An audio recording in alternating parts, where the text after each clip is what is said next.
Ladies and gentlemen, brothers and sisters, people of all ages, welcome back to the Sticky Floors podcast. I am one of your hosts, CJ, and tonight I am joined by Mr. Will, and we are talking about the movie Blink Twice. Blink Twice was in theaters fairly recently. Yep. It's been out now. I think it's making its way to like regular streaming. So it's a Yeah. fairly recent movie.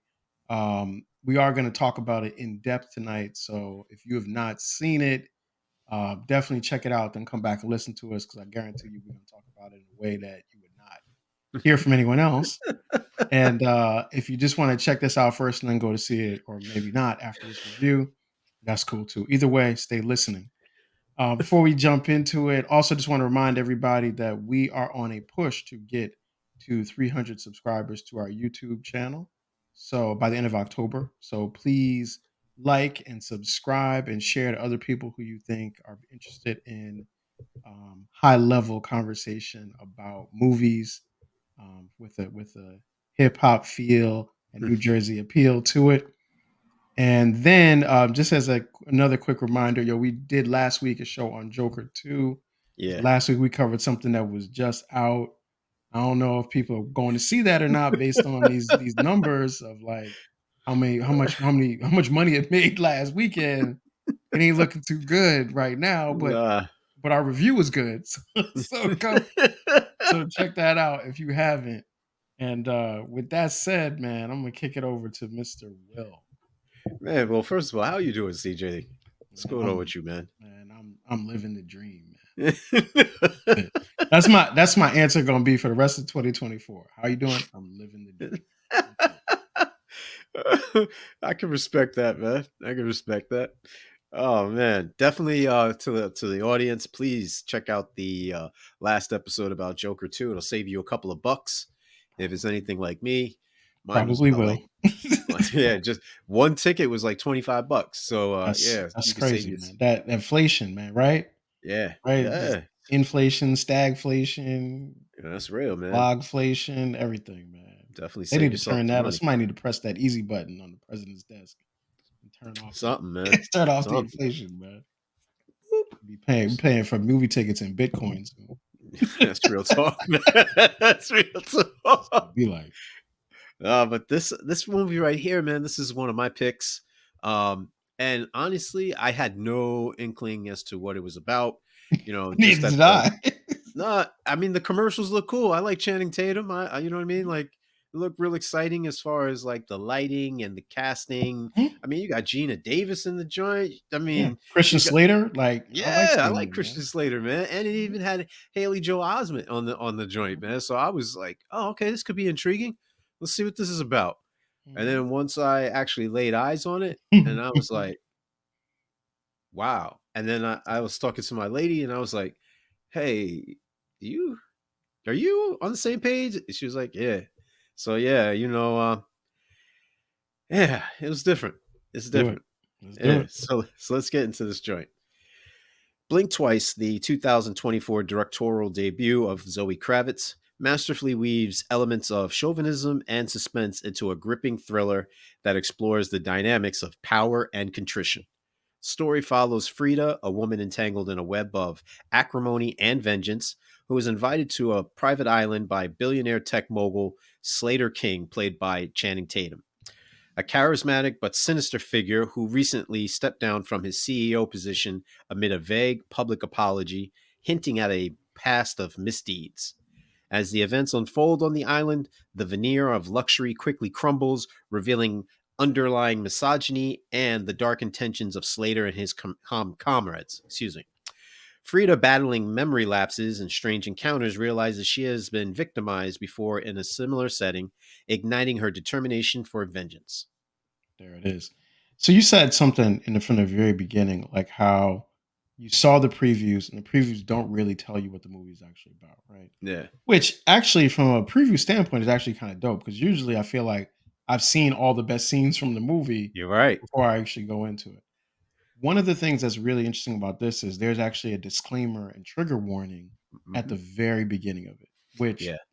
I've seen that for television shows, for certain episodes of television shows, never for a movie. So right away, I was like, "Oh, wow, this is different." Yeah. Yeah. I And oh, good. No, I was gonna say I've never seen that either. I thought it was just me who had noticed that too. I'm glad you pointed that out. Yeah. So right away, it's like, okay, this is going to be different. And I think one of the things, like, I mentioned this is directorial debut of Zoe Kravitz. Hmm. From a visual standpoint, this is like very much a movie for the Instagram, TikTok generation. Hmm. The Yeah. way it's shot, the vibrancy of the colors, everything is like it's almost like you're watching it through a filter on Yep. IG that like kind of heightens and warms everything. Yeah. And the way that even it's shot, like how it cuts so fast to the next Hmm. scene, the editing, it feels like you're swiping up and down on Yep. your Yep. phone when you're watching it. So it's like really early on, I found myself interested in the visual way that the story is being told, Mm. even though very quickly I felt like I knew where the story was going to go. Yeah, no, that's very astute of you to point out like that comparison. Because now thinking back in hindsight, yeah, because I it always had this feel of like this seems familiar, and that's outside of the storytelling and the narrative itself, but just like the feel of it. And now that you mentioned like the IG going up, and Mhm. It feels you like know, it's yeah, cutting like that. Yeah. yeah, I too, I'm a fan. If you folks have checked out most of the majority of the episodes, I'm a fan of stylistic camera positioning, contrast of light and darkness, the vibrant clothing that the individuals use to highlight not only their personality but the setting and the mood, Mhm. as well as what may be a suspenseful incoming scene or what may be more subdued. So the music, along with that, also lent itself to this movie. You could definitely tell that there was intent in everything. Like there was no positioning whatsoever that was left out, whether it be from the director's own experience and her being the driving force behind everything that was being done, or even the choice in the leading man, which coincidentally is her fiance, soon to be husband. Right. Very Um, interesting. and I think the thing too, and I don't mean to go on this tirade, but I think the thing too that was very dope was the fact that Channing Tatum is a heartthrob. 21 Jump Street, 22 Jump Street, Mhm. all the Mike, Magic the Mike Magic Mike trilogy. joints. Yeah. Yeah.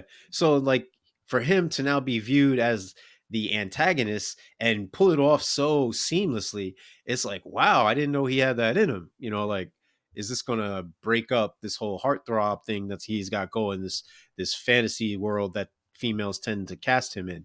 And then he's coming off of the heels of playing Gambit, where everyone was clowning him for the accent, which is authentic, mind you, because Right. It he's worked. from Yeah. that region. That is how they talk. It's like, wow, that's really spot on. So it's a nice contrast. And he's on a pretty good run too to close out the year.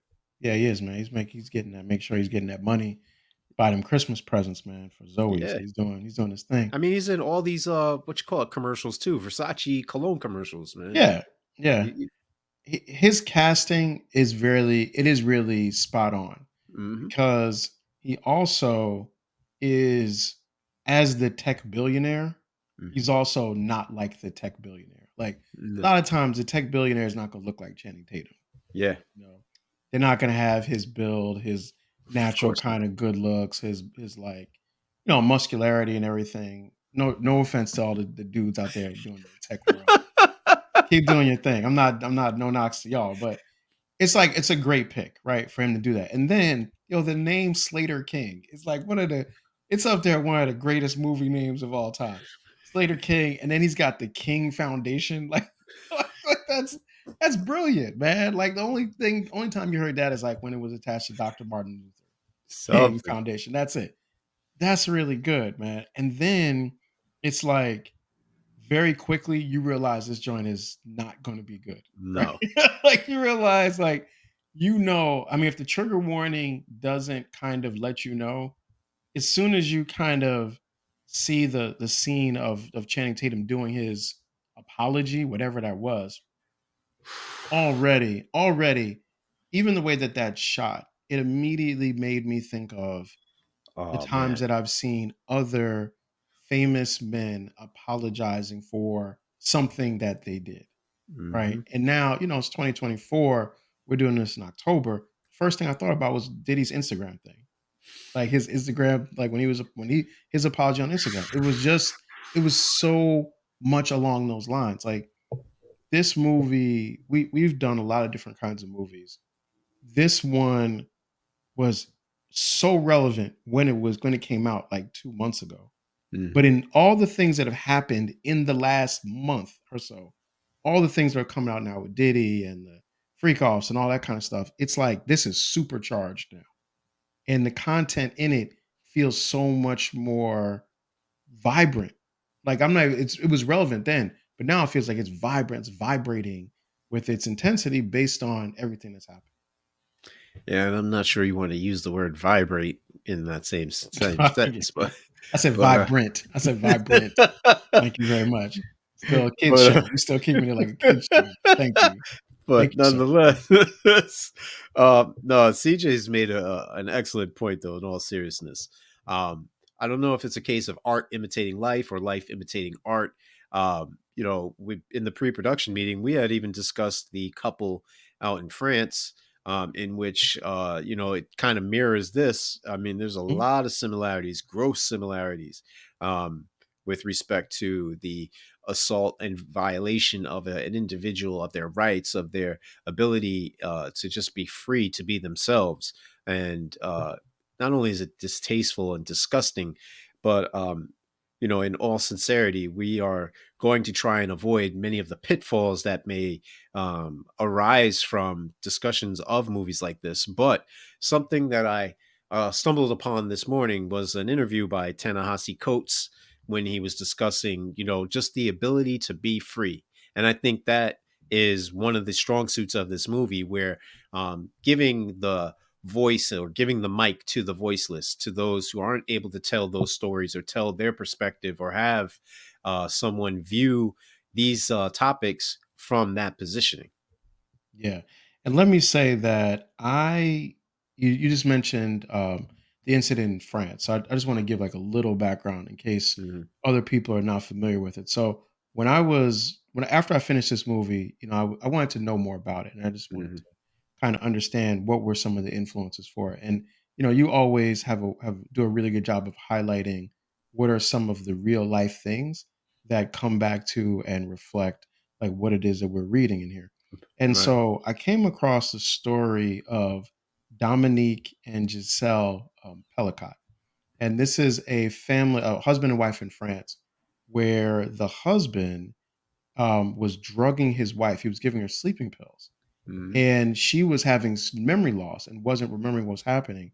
She actually thought that she was developing a brain tumor or was experiencing early onset dementia.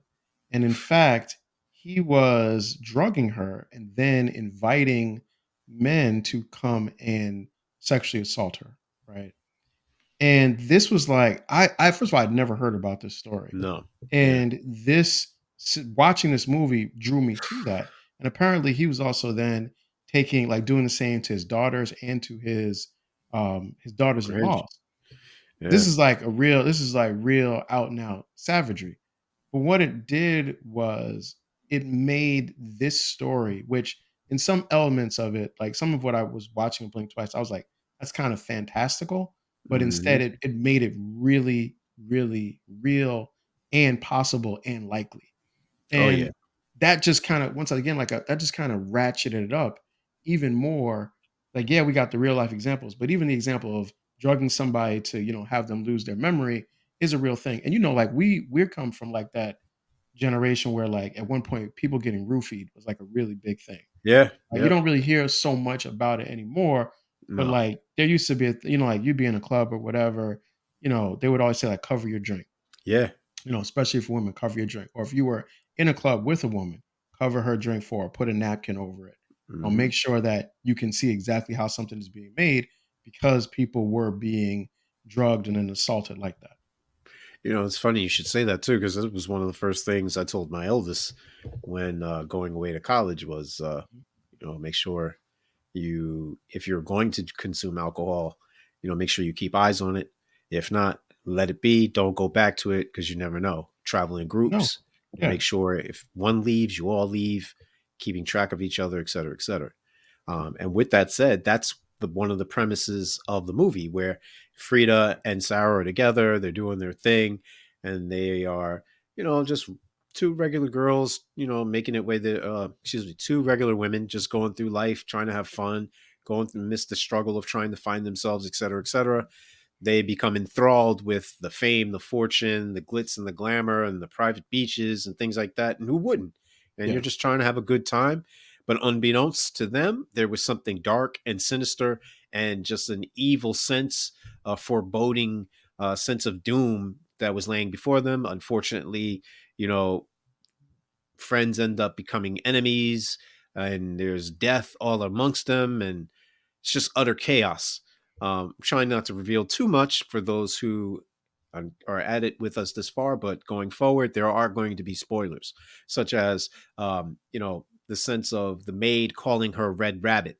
Well, Mhm. why would you call me that? Out of all things that you could call me, why would you call me Red Rabbit? And then later on, it's revealed, oh, she had been to the island before, and one of the things the maid noticed were the red nails and the red nail polish and the rabbit design, the animal themes reoccurring on her nails at each particular section or scene, were giving way to like, oh, what happens to rabbits? What are rabbits symbolizing? What's going on here? These are dead giveaways. A lot of, like I mentioned, a lot of foreboding in Yeah. those scenes. Yeah, that's definitely there. And there's another thing that you mentioned was the idea of like the manipulation is Yeah. also done through money.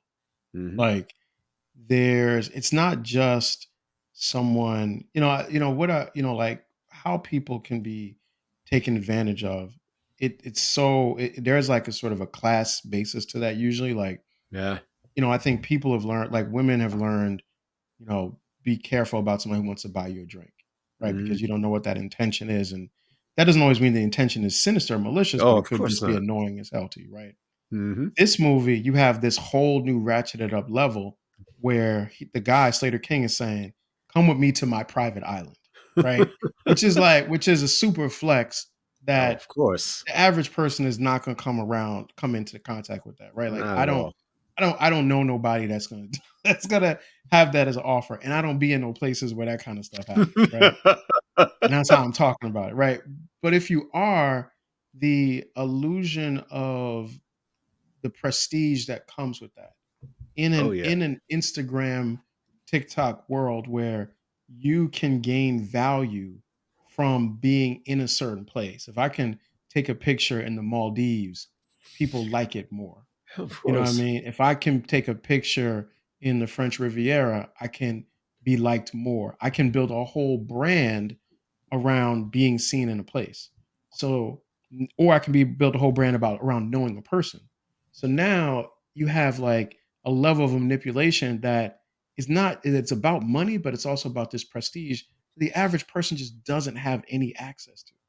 No. And I like how the movie shows how that alone is a manipulation if used incorrectly. Hmm. It's funny you should mention that too about manipulation and intent and being deliberate. Um, Obviously, we don't run in the social circles of where individuals try to exploit their money to elicit things irresponsibly. But on a minor scale, I think a lot of people utilize the gift of gab or the ability to persuade someone into thinking in the No manner that doubt. they do. Um, and one of those things that I think everyone can agree with is in this movie, the choices are deliberate. So, for example, you have Zoe Kravitz, who, in a derogative space, someone could call her a Nepo baby. I mean, she is the child, the offspring, the progeny of two famous people, Mhm. Lisa Bonet and Lenny Kravitz. Rabbits, yeah. Lenny Kravitz, his parents were in the Hollywood business. His mom is Roxy Roker, also a sibling to Al Roker, the weatherman. Lisa Bonet, obviously everyone remembers her from The Cosby Show and other assorted movies. And then, she has a sister who is also a singer. So she's been around in a lot of circles. I mean, her ex stepfather is Jason Momoa. So she's privy to certain things, has certain access. Now, that's not necessarily a negative. But what conversations could she have been amongst, What could she have up heard? or Right. among, That's in the company I of was all these powerful people? I So was thinking therefore, that same thing. Yeah. so therefore, it could be reflective in the movie where you hear these guys who, hey, you come with me, a la Weinstein, Harvey Weinstein, saying, hey, if you come here for this talent show offering or whatever, or this showcase, or if you have this private meeting with me, this could lead to X, Y, and Z. Hence the Me Too movement, or a la Diddy or Epstein, or any of these sick individuals, or alleged, I should say, alleged individuals who have done these heinous acts.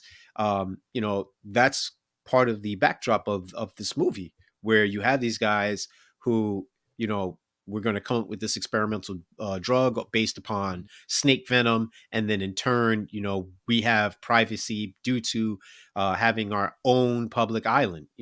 So we can not only try and bring these people aboard, but we can also have the privacy that we need to escape any type of accusations. We can cover it up. We Yeah. basically don't have to answer to anyone. Yeah. And there's also, I mean, the point about Zoe Kravitz is really spot on because, as you said, her mother is famous for being on the Cosby Show. Hmm. And Bill Bill Cosby is Cosby. also someone who has Hmm. been involved or actually convicted Yeah. of doing of like drugging women, America's Dad.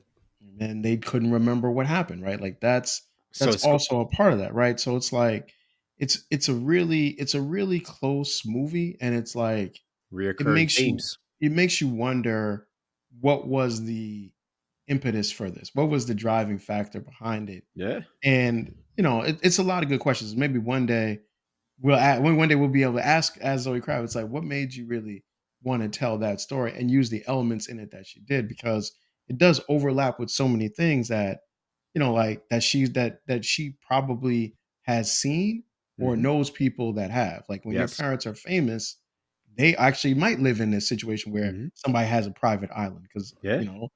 Harvey Wein was it Jeffrey Epstein did. Yeah. Like that's a real there's a lot of reality things in here that are thrown together. Yeah, or even that heiress, I can't think of her name right now, that had her own island, or a part, or owned part of an island. I think the Yes. acronym was like NXVM or something to that extent, where it was a whole scandal, sexually based in New York, where Mhm. one of the members was the blonde-haired female from Superboy or Oh, Superman. Superman. Yeah, No, Smallville. You're talking about Smallville. the Nexium joint. Yeah, yeah, Yeah, yeah. yeah, yeah. Yep. Yeah, there So, was a documentary on HBO about that called The yep, Vow. yep, yep, Yep. yep. Yep. So, in referencing that, I just say, look, this thing is so prevalent, whether it be hearing about all of these teachers who are interacting with students, and then all of a sudden it Yeah. becomes Yep. illicit. Or you hear about, oh, I didn't know that she was this age, and ends up being someone who's 30 years old, who's passing to go into high school and still finding boyfriends and such. Just read a story about a gentleman who was enrolled in not one, but two high schools, and he had a girlfriend. The parents were suspicious, and now he got 90 years. Excuse me, he was sentenced to 90 years in prison. So, I mean, these things are very relevant and prevalent Yeah. throughout this movie. Another thing I would definitely want to touch upon too is with respect to the casting is, I mean, think about the three lead actresses that were actually picked in this movie. So you got Naomi Ackie. She's a second generation Grenadian. You have Adria Arjona Torres. She's Puerto Rican. And then you have Aaliyah Martine Schwaki. Ladies, forgive me if I butchered your names. I'm just trying to rush through this real quick in order to get to some of the other portions. But I do want to highlight, for Naomi, she was in Star Wars Rise of Skywalker. Yeah, yes, she Uh, was. Yeah, and she she was. was Whitney Yeah. Houston in I Want to Dance with Yep. Somebody. I saw that too. Adria has been in everything from the Netflix joint with Glenn Powell, the Hitman, to Morbius with, Yeah. yeah, she was the doctor in Yeah. Morbius Yep. with Jared Leto, I didn't see uh, and you're not that. missing out on anything I either. didn't Uh, see that one. Yeah. she's in Absence of Eden with Zoe Saldana. She's in Triple Frontier with Ben Affleck, I did see that. and Really she's good movie. in Life of the Party with Melissa McCarthy. Aaliyah is on one of my favorite shows, The Old Man on FX with Jeff Bridges. Mm. She was in Arrested Development with Jason Bateman and Will Arnett, and then she was on State of Grace, which originally started on Fox and then went over to ABC. So these choices were deliberate. One, they're so-called minorities. Two, they're quote unquote women of color. Mm. Three, the thing is like they're up and coming stars. All of them are in their early 30s to mid 30s, 32, 33, or 34, I believe, and then 35.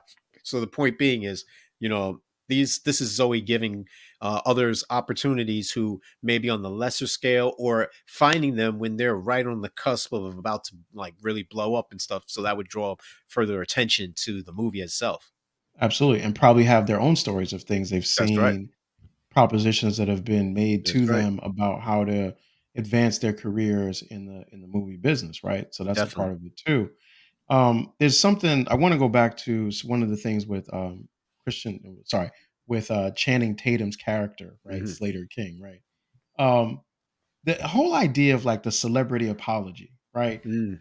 It's really like it's interesting because it's like I've often thought when I've watched celebrities give apologies on television, particularly if they're actors, I always wonder, are they really being serious? Are they really being Mm. honest? Because if a person is a good actor, right, they Yeah. can act like They're anything, right? sorry. They can act like anything in that moment. Yes. And he leans into that in one of the best scenes, and we'll get to that later, but he leans into this idea of how I can apologize and the apology can mean nothing. Yeah.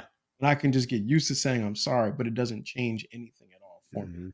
And I think like that's such a real thing. And it's kind of like the way that his first apology is set up, he Yeah. never has to actually apologize for doing anything. He's No. just saying that he's sorry.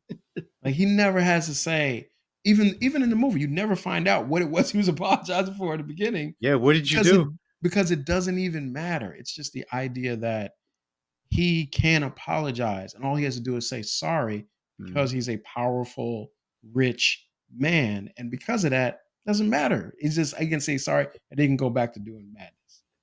It's funny you mentioned that too, because that was one of the topics I wanted to talk about. I entitled it "I'm Sorry, Regret, True Forgiveness, and Recompense." And essentially, it's just words if there's nothing behind them. Mm, What it means to be sorry is, you're validating someone's feelings, you're showing contrition, you're going through the actual steps it takes to correct the behavior and to demonstrate a willingness to never repeat it. So there has to be substance and value to it.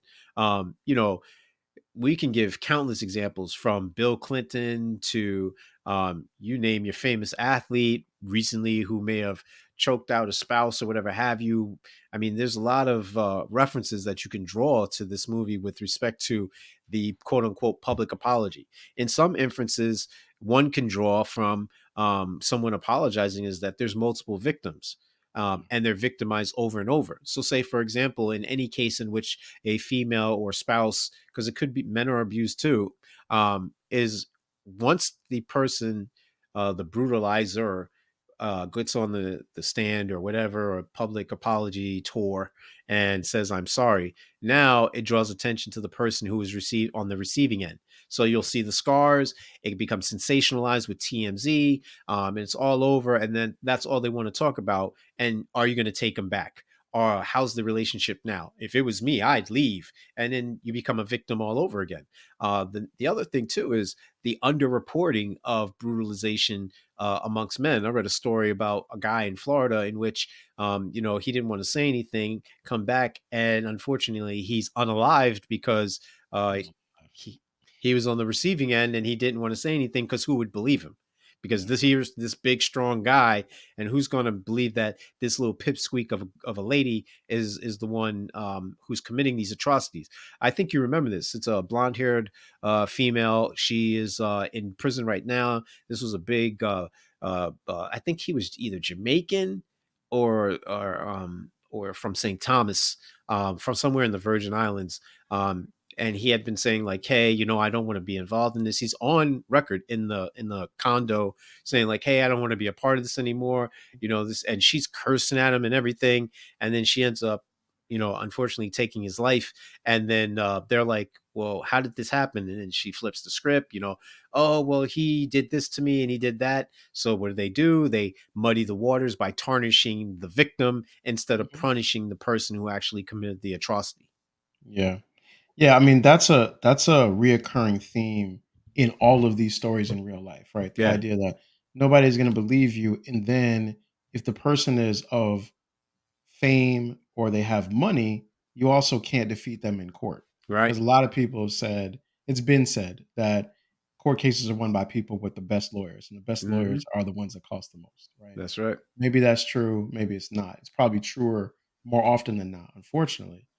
Where this movie kind of takes that and ratchets it up is because they introduce this idea of not only can the person not trust that, not only can they not let me how I want to say they the victims in this movie, they can't convince people that it happened because they can't remember that it Hmm. actually happened themselves. So now your whole idea of reality has been warped and twisted because you can't remember what happened, which is a even more sinister way of taking someone's agency from them because now they don't even have the ability to say what happened. And Mm. that part of it, like I said, I mean, that wasn't exactly how I thought the story was gonna go, but then when it No. got there, I was like, "Wow, that's crazy." And then you read the real stories, and you're like, "Oh, I see. That's actually a lot more relevant, a lot more possible than I thought it was gonna be."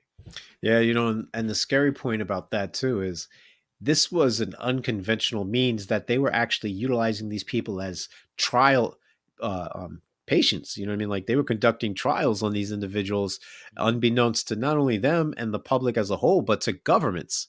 I mean, just imagine that there's some type of sick experiment going on in a remote area of the world, and no one has any idea that this And is it's even possible, possible. and that's Yeah, possible, and like, it's possible, right? And and that's the that's other thing too. Yeah. that's the craziest thing. But in actuality, this could be happening right now as we're speaking. That's one. And segueing from that is actually, the mindset that it takes in order to be a deviant. Like for you to think that this is okay, going against the social norms and mores is something that I had titled "Money, Cash, Hoes, Lifestyles of the Rich and Famous, Money, Power, and Respect, Exploitation." And the reason why is I think it summarizes best in the um, basically in the songs that this title originates from. So, Lost Boys, Lifestyles of the Rich and Shameless. The hook is Lifestyles of the Rich and Shameless, which is a play on Lifestyles of the Rich and Rich and Famous, famous, starring yeah. Robin Leach. And he says, "Some die with the name, some die nameless. It's all the same game. It's all the same pain. It's all the same pain. It's all the same game." That's Mr. Cheeks, that is. Rest in power, Freaky Ty, Pretty Lou, the rest of the crew. Oh, excuse me. Shout out to the crew, but rest in peace to Freaky Ty. Um, and then you have Jay Z featuring DMX. Rest in power to DMX. Uh, Jay Z raps, "Ice on the wrist and raise the price on these. Y'all can't floss on my level. I invite all of y'all to get with us. If you ball is glitter. When I go, all the Harlem players wall my picture. If you get close enough, you can read the scripture. It reads money, cash, hose. How real is that? What?" Now, capsulizing that, this is a simplistic way of spreading an idea that is complex in a very thorough use of colloquialisms and slang. You have these two gentlemen, these two poets, who are known in the streets for, let's say, less than stand up behavior, Mhm. um, but yet they're able to articulate a la street reporters, what the grittiness, what the realism is, what happens when, literally the cameras aren't around and individuals are utilizing their talents for improper gains and improper means. And they're exploiting the lifestyle for their advantage. And they're Mhm. taking advantage of those who aren't in a position of power. So in this case, the parallel with the movie, I would juxtapose this. Frida is a very naive uh, individual who's seduced by the fame, the glitz, the glamour, which the end of the movie shows that how the tables turn, and now the victim becomes the brutalizer. It becomes the now the hunted becomes the hunter. Mhm. So initially she's naive, and a lot of that is due to her inability or lack thereof to gain some type of economic stature. Now you have her friend with her. Now, unfortunately, her friend succumbs to it. She's bitten, she's brutalized, and she ends up dying from her wounds. Well, actually, Um, they killed her. yeah, yeah, They actually broke her neck. yeah. Yeah, So which the with other girls other women remembered yeah, after they got after their memory started to come back. They remembered seeing how she was right, killed. because they yeah, that's right, because they could only remember like the token keychain or whatever have you, It and was they were the lighter. The lighter she lighter. had That's what it had her was, the name on lighter. it. Yeah, Yeah, and they kept wondering like why we keep referencing the light, and that's key too. The lighter, the light into the light, being cognitive, being aware, not being able to succumb to the lucidity or lack thereof. So yeah, now that the exposure. Now you have these two individuals now who are recognizing like, hey, we can now gain the advantage. We can gain the upper hand against these guys who are supposedly stronger than us. And Sarah, for example, she's able to figure out that, oh, it was her boyfriend of all people who was her tormentor. yeah. And to the point where she ends up shooting him with the gun while he's apologizing and her pseudo faking, sarcastically accepting his apology. Yeah. Um, Which is by the way a reference to like date rape, oh, which of is course. that story is about that type of No particular question. form of sexual assault. Yeah. Yeah, no question. And I think that's the thing too. The parallels to real life where you take away the fantasy aspect, the portion that is so unreal is that no, in real life, in reality, individuals are roofied to this Oh day. yeah, no question. Yeah. Individuals are Dozens. given some type of drug where, they can't give consent, and taken to an extreme. Certain college campuses, they'll say, hey, look, she can recant her consent if, for whatever reason, even a period after the so called consensual interaction Yeah. was given. Yeah. Yeah, I mean, it's when you brought up the hip hop part and you mentioned the rap lyrics, it reminded me of you remember a couple years back there was a Rick Ross song and he Yeah, made a I know where you're reference going. to He's talking like he about was what saying he I'm gonna did. put something in her drink and she Yeah. ain't even know it. Like that part, like that's also like that's there. Like the like this like I know I keep coming back to it, but like there's a lot in this movie that is so relevant, right? And it just gives it all to you like right in your face and it's really like direct and bold and then it's like such a vibrant color scape too of it as well. So it's showing you very graphic, hard to watch things, but it's showing it to you in this very beautiful like lighting and color that makes it like your part of your mind wants to keep watching it and you're disgusted by what you're watching at the same time. Well, it's like the comparison of watching a motor vehicle accident where Yes. traffic Yeah. slows down and dies down. Yeah. Everyone's Everybody slows down curious to watch it. Yep. because they want to know what's going on. Some even do it out of fear because, oh, if the cops pulled them over, now they're going to be more vigilant and Yeah. hypersensitive to what's going around. So therefore, I got to make sure all my paperwork's in gear. Yeah. Or if it's not, let me find the first exit to get out of here, or let me hide behind some other cars. So I get it. And some people want to see a head on the highway. Oh yeah, and then of course, you And have some people those. want to see that. They want to Yeah, they see want to that see the kind of gore. grisliness. Yeah. Yeah, something grotesque, Yeah. and I get that. There's a reason why horror movies exist because Yeah. people like the macabre. And Um, this is like a horror and this becomes like a horror movie oh, at the end. You know, no question. it spins out of control into that. Like once the women get back their memories, then it's like murder, murder, murder, kill, kill, kill, die, die, die. You know. Yeah. Oh, correct. No question. And I think that too in itself is intentional because what happens when, you say to yourself, never again?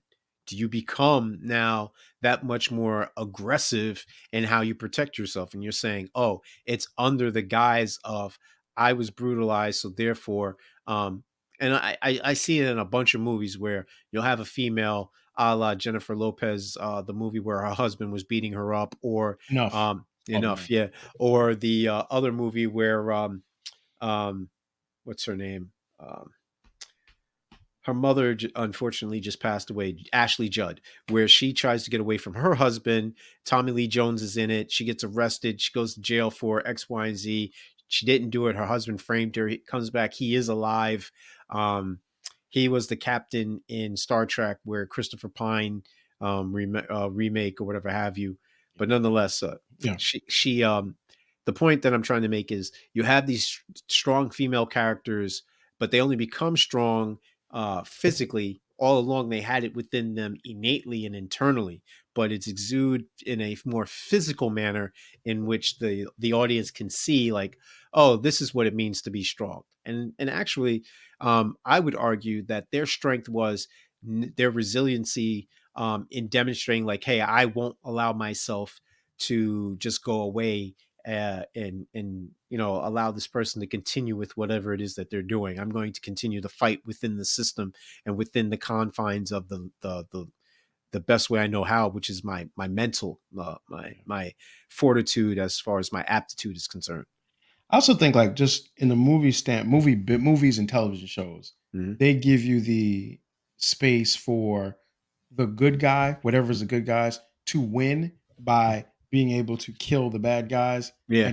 and get away with it, right? And it's interesting because like I want to like kind of get into our cake and hate now in this because there's some things about it because it's like that's a big part. Like the fact that at the end they are able to kill almost all of their assault abusers, all the other Mm, rapists, is an important part of the story that also then kind of goes in a different direction towards the end. And you've alluded to it a little bit, but just talking a little bit, a couple quick things that, and there's a lot that I like about the movie, so I'm just kind of mhm. narrowing down my major things. Yeah. So look, I didn't know that I was like one of those people that was into the ASMR stuff where like you Mm, hear every sound of like the champagne pouring and mhm. when the guy is cutting the tuna with the knife, you hear every slice and like every time the lighter is lit, you hear the fire. Like I didn't know that I like stuff like that, but I learned it from watching this movie. I'm like, oh, I like stuff like that. Like Mhm. it's kind of funny to me, like to discover something like that in the course of the movie. But definitely, like that was one of the things that jumped out to me. You mentioned the music, playing the Big Payback by Mhm. James Brown Come all on, through man. the movie. That's like ultimate movie foreshadowing, right? And Oh, there's no also like just a question. lot of good tracks of music, old school kind of music that's in here. We're old school dudes. We like music, so that kind of stuff works for us. We also talk about Christian Slater, Gina Davis. I love to see them in movies, right? Yeah, I man. knew for a fact. Now I'm gonna say this, like, and when I saw Christian Slater, I knew he was gonna be evil because I just always see him as being that type of person. So when I saw him, I was like, oh yeah, they're definitely crooked and sideways. Gina Davis, though, I was like, where was that? What was the last? Every time I see her, I Ooh, think of the Long Kiss Goodnight. I know That's you do. I whenever know it. whenever I see Gina Davis, I think Long Kiss Goodnight, not Beetlejuice, but Long Kiss Goodnight. And it's really interesting because in this movie, she's not the character trying to get free. No. She No. actually is like, "This is how it is. I've given up," right? And then she Mhm. actually becomes like a someone they also gotta take care of her. So I like just seeing both of them in the story, and that's where I'm gonna stop on my. And the last thing we talked about it earlier, the scene where Channing Tatum explains how he can pretend he's saying sorry sincerely, and then after doing it, he's like, "Okay, we good." Like that was cold. That was cool. Look, when I was watching, I was like, "Damn, this dude is a great actor." Yeah, man. Like, it was the time that I was thinking it. So, yeah, Yeah. that's the case. Those are the things that I really liked about Nah, with Gina Davis, I always think of A League of Their Own, it. for some Yes, reason. there's no crying in baseball. Yeah, Yep, yeah, yep, you know yep, what I yep, mean? So, yep. that's just it for me. But, with respect to Channing Tatum, that goes into my, like, I definitely, the cake that the slice that I had to have was all these characters that are home brand, like brand names or whatever have you, and they're demonstrating certain acting abilities that they weren't known for, or at least I wasn't aware that they had that type of gravitas. So in the case of Gina Davis, I didn't even realize it was her because like Mhm, it seemed like she was someone else altogether. Maybe it was mhm, the lighting, maybe it was the makeup, maybe it was her soft demeanor because usually she's a very she has a stage presence to her that She has is a very, presence, yeah, yeah, no that doubt. you can Yes, she feel. It's does. palpable. Yeah, yeah, Um, like I mentioned with Channing Tatum, he's a heartthrob, so you don't take him serious. He's just for the ladies. He's the beefcake, the eye mhm, candy, the pretty boy, whatever. Um, with Christian Slater, I just think of um, he's on this FX cartoon called Archer. So that's the thing that comes to mind with him, just being able to be either way and be able to be in the mix, kind of like a guy who's out for self. mhm. Haley Joe I Osment. I always think of Heathers. Oh yeah, Think yeah, of yeah. Oh Heathers yeah, back in the day with yeah. Winona Ryder when he killed all the other Mhm. Heathers. Like Yeah, like that's why when I see him, I always think like, yeah, this dude's yeah. This dude could really he's kill somebody. he's he's when I see him, like, he's a scumbag. You're gonna do Yeah. some scumbag stuff in this. And then last but not least, it's Haley Joe Osment, and I'm just sitting there like, that's the kid who said he sees dead people. Yep, So like yep, I to see them in a different light, to be complicit with the atrocities that are going yeah, on in this island is like, wow. You know yeah, what I mean? Like there's sins of omission and sins of admission. So yeah, whether it be from Gina Davis all the way to Channing Tatum, like everyone fits in within the spectrum. All of them are guilty. So it's yeah. not like you feel bad when they get their comeuppance. And Uh, how about and you mentioned this with his character because he's the one who's like the young kind of guy who yeah. you find out didn't do anything to the Mhm. women, but also didn't help them. Well, that's the And thing. and it's He and it's interesting because like I always think about this like in the real life situations now. Like YouTube, Instagram are full of people that are documenting what they saw happen at like so how they saw people be abused or all the stuff they know. And I'm like, wait a second, like what were you doing when this was happening? I, Like how can you do a 48 episode YouTube show about what someone else did that you knew all the details? yeah. Where what do something help them. Like that particular line that Channing Tatum says to him, out of all of us, almost like saying out of all of us, you're the worst because you didn't even do anything. Mhm. How can you be so in the middle watching this kind of drama play out? Well, I think there is a sense of powerlessness. I think there's a sense of like, I have to save myself. I can't make any enemies. If I'm Switzerland and eventually I have to decide, I'll do so when there's a clear cut victor. Mhm. And they I, can't I say, I get that, but then don't become famous by telling the stories about what everybody else did. oh no, that's the other part though. Murder Mook said that, people are the new talent is having no talent. Mm, So therefore, it's all about the likes. He says he goes into a little bit more um, descriptiveness, where he says, there's certain piercings on the body or whatever have you that draws attention to that. OnlyFans, OF, whatever you want to call it, and things of that ilk. But the reason why individuals get away with what they get away with is because we've become desensitized. We've yeah, become less accountable. There is no public shame. There is no public guilt. Anything goes. yeah, And the true, like, let them eat cake, or do as they may. So I mean, like, you literally have these in Aleister Crawleys walking around here just yeah. doing what they want, which leads to the hate. CJ, why don't you let the audience know what is. Season today. Okay, so a couple things. The movie feels very long. Yeah. I just think the pacing it just kind of meanders a little bit in Mhm. the opulence of we're in this place and we're kind of Mm. having this time. It's this movie is very influenced, I think, by we talked about the great Get Out, Glass Onion, the foreign beautiful island, the kind of the mystery. But I feel like where those movies excel is like the pacing moves the story along. This movie, I don't think it assumes that the audience has put together what's happening as fast as you actually do. Mm. Because you kind of realize earlier on, oh, they don't really remember what's going on here, but why? And that's where and I think the movie kind of spends a lot more time doing it. So that just kind of slowed it down for me. I just after a while, like sometimes a movie by 2 hours, it could have been an hour and 38 minutes. Mm. And it would have worked. So that was one of the things. The mechanics around the drug that's making them forget things was a little strange to me because I couldn't figure out how far back it erases. And it seemed like it kind of moves a little bit differently. And the reason why I say it is because they're able to erase they're able to erase in the minds of everyone the lady that dies, Jess. But then they're also able to erase for Frida the fact that she had actually even been on the island at all. Mhm. And apparently she had been there a year ago. Yeah. So how do they control the amount of time that's lost? And how do they make it so specific that you don't overshoot it and wake up and like they always wake up the next day and remember that they're still on an island in a paradise? How do they know not to do it so much that it also then they forget like why they're even there to begin with and wake up and freak out in their bed? So just the mechanics. I wish there would have been like an explanation like if we give them 2 drops, they do this. If we give them 5 drops, they like something that would have just helped me. That would just help my brain. The last thing, and we talked about a little bit earlier, is the ending and the final message. You know how I am about endings, right?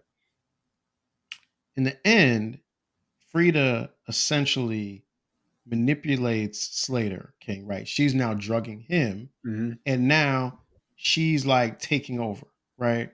And you can say all you want about like, yeah, that's the comeuppance, and she got back and everything, but like her friend got killed by these people. Like Mm. if the therapist is gonna go to jail, Slater King should be in jail too. And like that's bigger than getting some money. You know, like one of my friends used to always say one like almost like a sister to me. She used to always say, you can't, and it's like I think it's an Audre Lorde quote, you can't destroy the master's house with the master's tools. Right? Mm. You can't use the same methods that they used and then put yourself in a better position. You know, like Marcus Aurelius says, like the best revenge is to not be like them.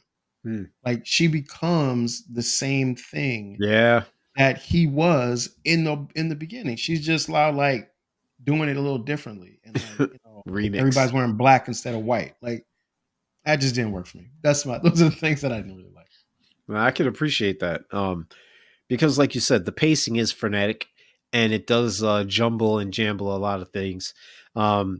The thing about the drug, I would equate to an anesthesiologist. Having had a bunch of surgeries Yeah, myself, absolutely. Yeah, and they're but able. they know. Like explain that then. Like I I would have wanted that. I can appreciate that. I feel that. I get that. The ending and the final message. Um, I think that it's more like what goes around comes around, and let's see how Sure. a female empowered would be more strategic, and almost like the running joke is, oh, you can't remember to put the appropriate oil or gas in a car, but you can remember what I did on October Mhm, 8th of mhm. 2012 at 4 p.m. So I think with respect to that, that's the parallel it tries to draw that, let's see what happens now if she does this correctly, where she But do gives you him just enough to keep him under, but not enough But to do you push him to think the that edge. that's justice though? No, of course not. That's That retribution. That's revenge. That's just an eye for an eye, leaving us all blind. And I don't think it's fair. And I don't even agree with promoting that as the closing. But I see how it's done and why it's done. Yeah, but I mean, like even like I think like we compare this a little bit to Get Out. So in Get Out, Hmm. it ends with Chris killing. He's killed Yes. all the family, right? They never really show you what happens after that point, right? Although, It ends with him and his friend Little Relder in the car, and then it mhm, ends. If this movie ends with Frida and Sarah sitting there by where the house is burning down, you don't even have that part of the ending, and it takes you a second to actually see that she drugged Slater King out, right? You didn't mhm, even notice that from the beginning. But if some of the premise of the movie is women have to stick together mhm, and the sisterhood is valuable and we are fighting against the oppression and abuse of all of us for all of us and any of us, then Jess's death matters. And if mhm. Jess's death matters, then Slater King needs to be in prison for that, not walking around amnesiac about what he's done. Nah, I would put my pushback on that would be The same way we say we're not a monolith, every brother isn't a brother. Killer Priest saying they try to say we kin just because we have the same skin. It'd be the Mhm, same thing where, in order to save the body, the limb had to go because it was with gangrene. mhm. So killing off, say, a Gina Davis, or saying, hey, we will avenge Jess in this manner where her spirit will still live. If I become his wife, I can make charitable donations to these types of abused women. I can create shelters, I can create jobs and homes, and I can do it in her name, literally and figuratively. Like I can create the Jess Foundation. I can make a statue or a plaque of my friend or a scholarship where we went to high school or whatever. So I think those are the things that go on screen. I mean, excuse me, that transpire off screen. Yeah, but yes, and I just want to say this: Jess is a real person, and she has a family. Oh She yeah, has parents. She has people that care about her. There's no justice for that.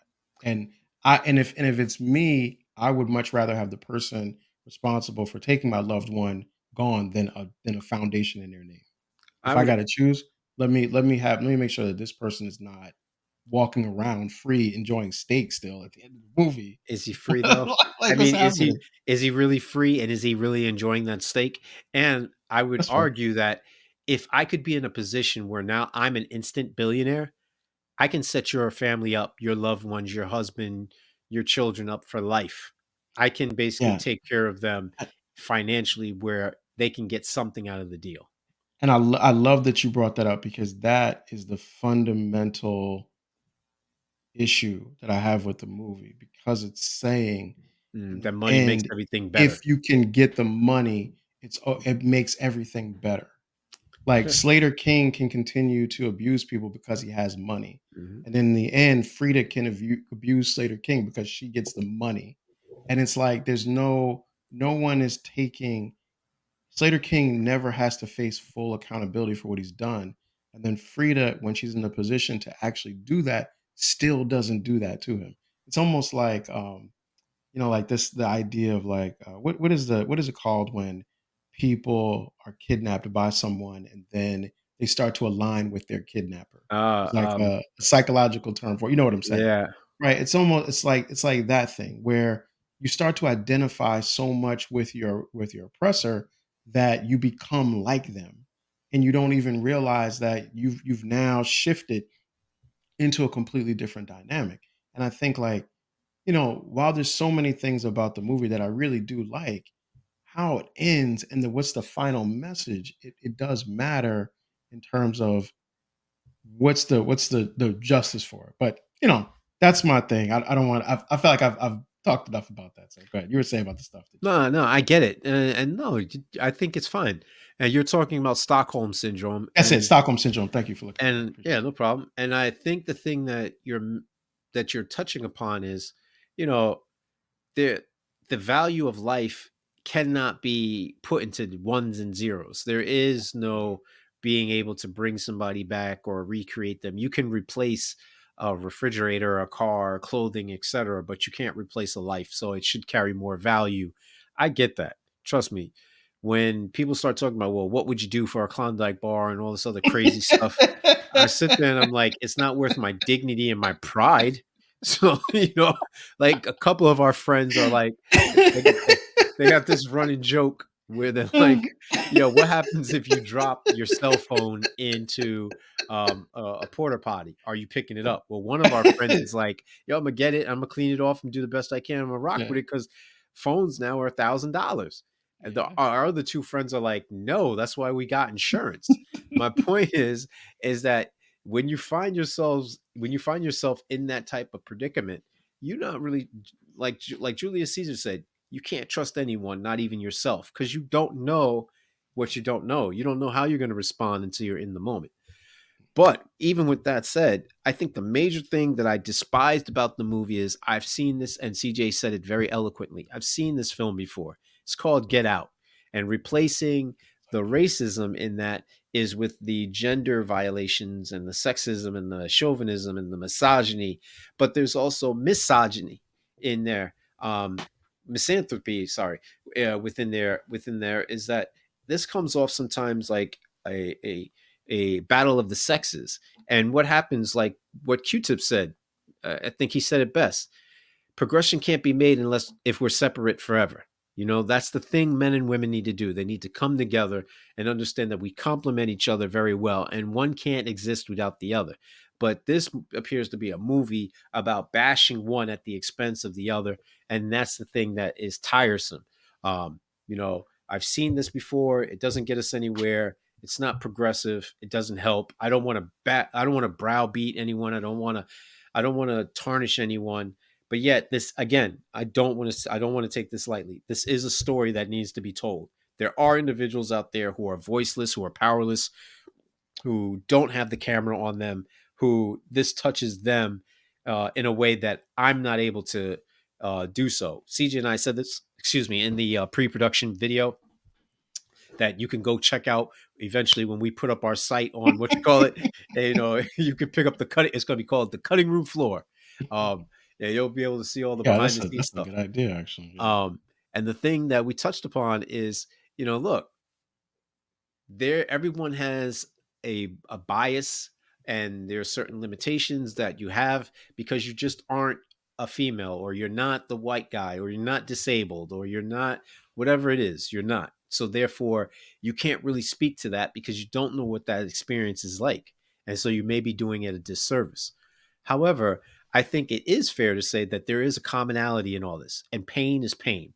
If I chop off CJ's finger and I chop off his toe, he's still going to feel pain, whether it's one or the other. And I think that us as human beings can draw upon that commonality, and we can speak to like what it's like to feel being bit by a snake, as the old Greek saying goes. You can only be bit by a snake. I mean, excuse me. Only those who have been bit by a snake know what it's like to be bit by a snake. But even with that being said, CJ, what are you running with respect to your questions, kind sir? Yeah, with the questions part, I'm gonna drop so all right, I'm not gonna I had a question about Justin and family, but I think we kind of done that to death. All right. So I'm gonna jump to the next thing. So one of the questions I have about this is, so how do Sarah and Frida avoid jail? Like they're on an island, right? They're on Slater King's Island. Mhm. There's dead bodies everywhere. They're alive. Their prints are on various weapons that have been used to kill various people in the house. How did they get from the island to where you only really see Frida, by the way, chilling with Slater King?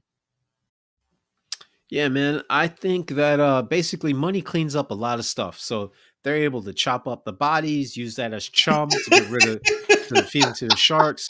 They're able to burn up some stuff, call it incense. You know, the old lady there is calling her Red Rabbit, so she's like, "Yeah, I'll help you clean up. We're good to go."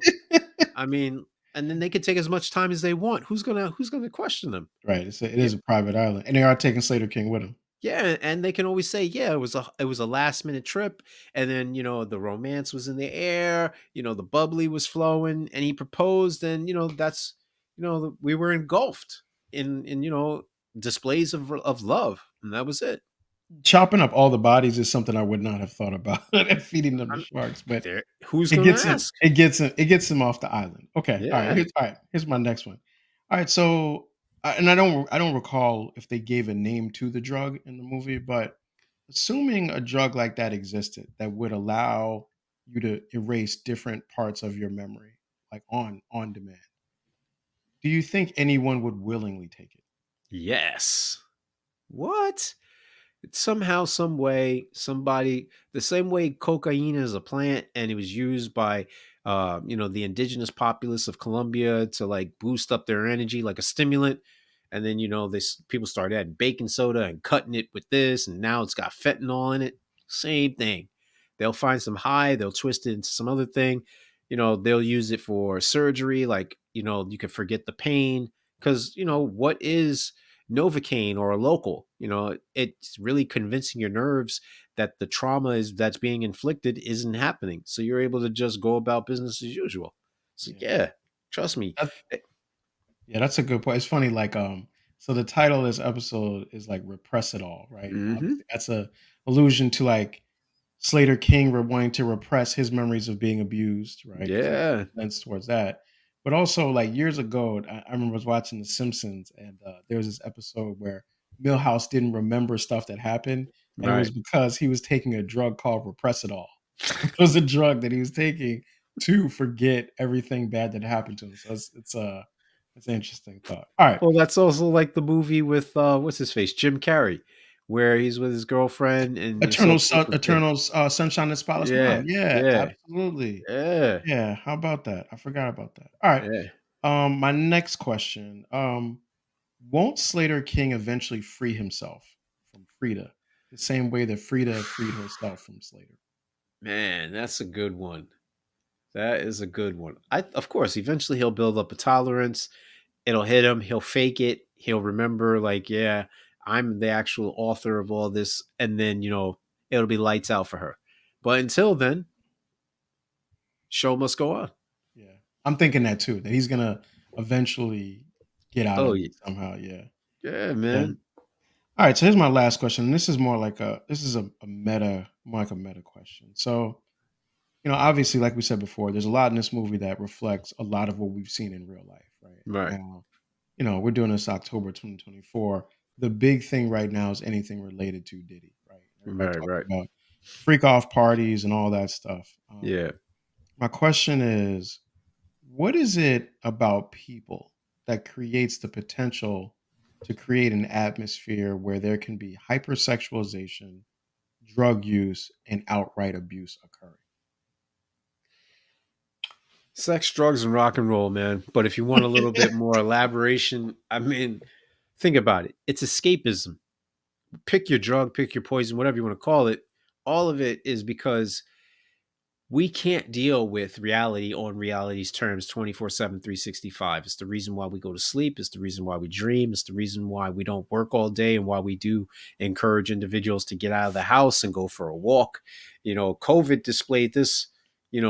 megaton bomb type joint, man, where I'd never seen so many people riding bikes and going on walks and walking dogs and just happy to be outdoors. I'm talking like old people that used to be get off my lawn. Now everybody wants to, the phrase is go touch some grass. You Yeah. see people walking barefoot. Yep. So I think the fact that, no, people are like, yo, we're so wound up. We're not in touch with the day to day. We're not smelling the roses. We're not indulging in basic activities. Let's get to the primal urges we have. So people are horny. People are promiscuous. People are wanting to feel touch. I mean, there's countless what you call it, tests, surveys, experiments showing, demonstrating like what happens if a child is neglected or an adult is neglected or an Mhm. animal is neglected. Eventually they die. Like Mhm. that's not even in dispute. With respect to the drugs, I mean, whether it be the stimulant that keeps you going, for whatever, who doesn't want to be able to lift, 500 pounds and deadlift this and all this other stuff. So I see why people take steroids. I see why people um, you know, take downers when they want to go to sleep or whatever, melatonin, whatever have you. I see why people, need that stimulant to get that rush to do whatever. I get it. Just because I don't partake doesn't mean I can't comprehend. But nonetheless, I think we tend to overindulge, and that's what becomes problematic. Got it. All right. Cool. That's what I got. Yeah, man. All right, so I got a few questions for you. First one is, why did Rich act like he didn't know Frida? And Rich is Christian Slater's character, right? Yeah. I think there's a couple of things that were happening there. One, it makes sense for them, the men, to not to pretend like they don't know the women, to keep the illusion going, right? And they're Mm, probably, I imagine that they're afraid if I say or do something, it's going to trigger them, okay. right? And it might trigger the memory. Also, there's also a scene. Remember, there's a scene early on where um where Frida meets again the person that Slater King calls his therapist. Yeah, that's Rich. And That's and Kyle McKenna. oh, that's Rich. Oh, okay, sorry. So I had And the Vic characters wrong. and Vic is Christian Slater, but it's still Okay, the same okay. person. They No, both knew her, but yeah. they both act like they didn't. Yes. So I think in that scene, okay, good. So I know what we're talking about. Yeah. That scene with Rich is shocked that she actually remembers him. Yeah. because he's thinking this drug is supposed to stop you from remembering. He doesn't know how far back she remembers. He was surprised that she remembered meeting him at the party because he thought that even that had been erased from her mind, but in fact it wasn't. So I think this is like that's why he was like kind of playing along with it because Mm, he even says like, "Oh wow, that's amazing," yeah. when she that she remembered him. So yeah, that's what I got. Yeah, I love the way he tried to play that off too, because there could have been a little bit of a double entendre. Yeah. Amazing as far as from a scientific discovery, and That's how I thought he meant it. Yeah, from and the yeah, amazing from the sense of like he feels that he's a nobody in the shadow of yeah. this mega world star, Mr. King. Like, who am I? I'm just the court jester, the Mhm. whatever. Second question is, why did Slater um wipe their memories? Like, what He was the yeah, like what I what think was I what think was that I about? think what he was I think it gets to wanting to have that level of control. Like Mm, like people, there's been parties where people take your cell phones. There's been parties mm, where people make you sign NDAs. yeah. But at the end of the day, there's still the possibility that a person will still say, I was abused, I was raped, I Mm, was assaulted, I was drugged. Any of those things can happen. He's Xing out even that possibility now, right? mm, And he's also got this thing about him where he's treating the people, and you mentioned this earlier, yeah. he's treating the women like test subjects. So he doesn't really see them as people. So because I don't really see you as a person, this is like you're a mouse in a cage, and I'm giving you different drugs to see what happens to you. So Right, right, that right. that desensitization is dehumanization is why he's able to do it. Mm. It's crazy too that you would mention that, because I think that's one of the major themes of the movie. But nonetheless, I digress. Did Frida win then? Like, is she the champion because she's the sole survivor? Yeah, I probably buried the lead on that one. I don't think Mhm. so because I for me, her being the winner would be if she was able to take down Slater King and You don't think aligning she with did? him. No, I don't. Because in the end, Mm. she ends up with like she's still attached to him. Like he's still out there. Like she's still Mm. playing along. She's playing the game from a different position, but she's still playing the game. And the goal, like, and this is an extreme example, but the goal of a person on a plantation should not be to put their oppressors on a plantation. Right, It right, should be to right. destroy the plantation so that no one can be on it again. She's still in the game. Right. She just switched up the who's like at the who's in the field house. It's funny you say that too, because it's like there's this Boondocks episode where Grandpa leaves and he tells Riley and he tells what you call it, uh, Huey. Huey to stay at home, here's some money, do whatever.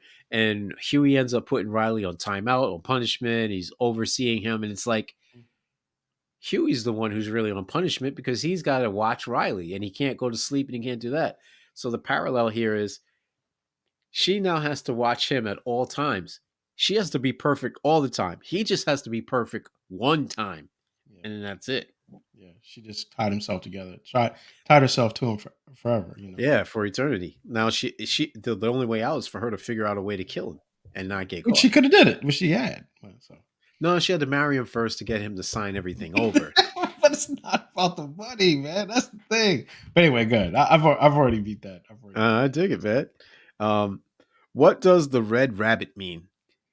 I don't know, man. It's interesting. Like you touched on it earlier. I Mm, didn't think about it beyond it being the animal on her nail polish. mhm, It's interesting when you think about the idea of like the rabbit through the lens of it being a part of like sport.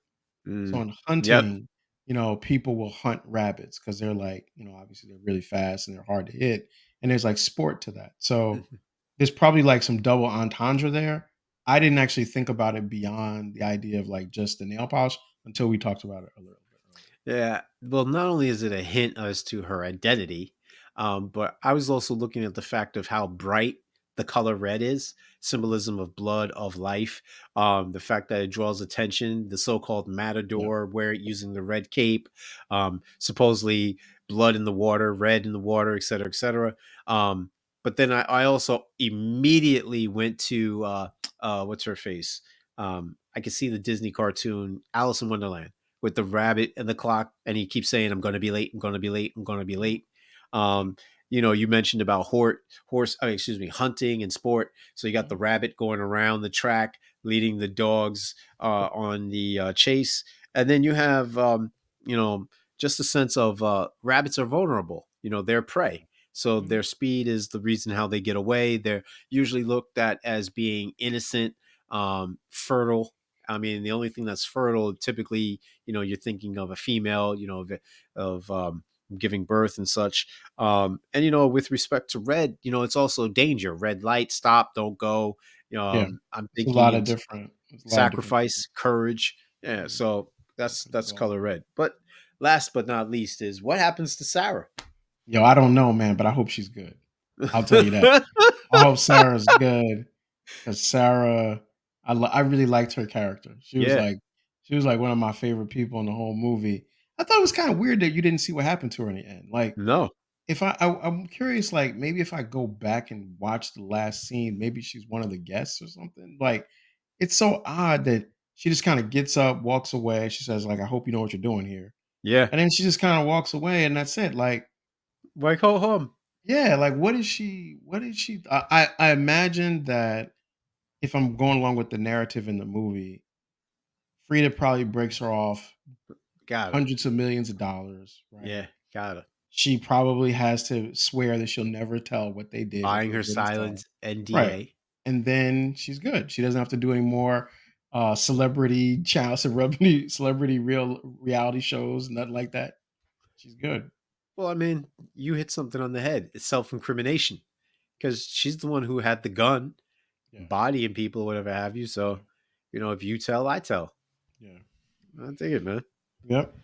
All right, so popcorn. I've thought about this one as I was watching the movie, after I watched the movie, and even through this conversation. I'm gonna land at 3.5 on this. I think Mm, the movie has some really good elements to it. It would be very hard for it to break from like we've talked about so many times, Get Out, and at some point we gotta do Get Out. yeah, But it's yeah. like it's very reminiscent of that, but I'm giving it the 3.5 because I think the story is obviously super relevant, and I like the angle that it goes with, and I learned, like, so many different things about myself and about what can happen from watching it, so No, 3.5. I'm More right than there with Joker. you. More more than Joker 2. Joker. Better than Joker 2. No, I dig it, man. I'm right there with you. We're simpatico, yo. Same 3.5 it is, man. 3.5 boxes. There it is, man. Alright, well, hit us with this conclusion, man, so we can Yeah. close this joint. Um, Definitely want to reinforce again, folks. Please continue to like, subscribe, peep our old stuff, peep our new stuff. Hit that subscribe button, please. And with that, no further ado. With its taut suspense and compelling performances, Blink Twice is a thought provoking exploration of the human psyche, fragility of memory, misogyny, and power, culminating in a showdown between a woman and her abuser. The film's intricate plot and multi-dimensional characters draw viewers into a world where nothing is as it seems. As Frida struggles to navigate the murky waters of deception and betrayal, she is faced to confront her own demons and make choices that will ultimately shape her destiny. Blink Twice is a haunting and atmospheric thriller that will leave audiences questioning the nature of truth, contrition, forgiveness, and the depths of the human soul. There it is. There it is, man. So we're wrapping it up on Blink Twice. Next week, we are in October. There is like, Halloween scary vibes. Mm. Nothing says Halloween like vampires, but but next week we're gonna come back with Blade. We're gonna come Okay. back with Blade next week. So we're gonna give some props to Wesley Snipes, probably Yes, as a sir. result of like seeing him in Deadpool 2, Yes, sir. Deadpool 3, sorry. So come back, check us out for that. Once again, we are pushing to get to 300 subscribers by the end of October. So as you're listening, please hit that subscribe button and please share it. with other Yes. people that you think would be interested in the show as well. Once again, the Sticky Floors podcast is available wherever you get your podcasts. We are available on YouTube. We are available on Apple Podcasts. We are available on Spotify. Please like, subscribe, and share, and we will check you out later. Peace.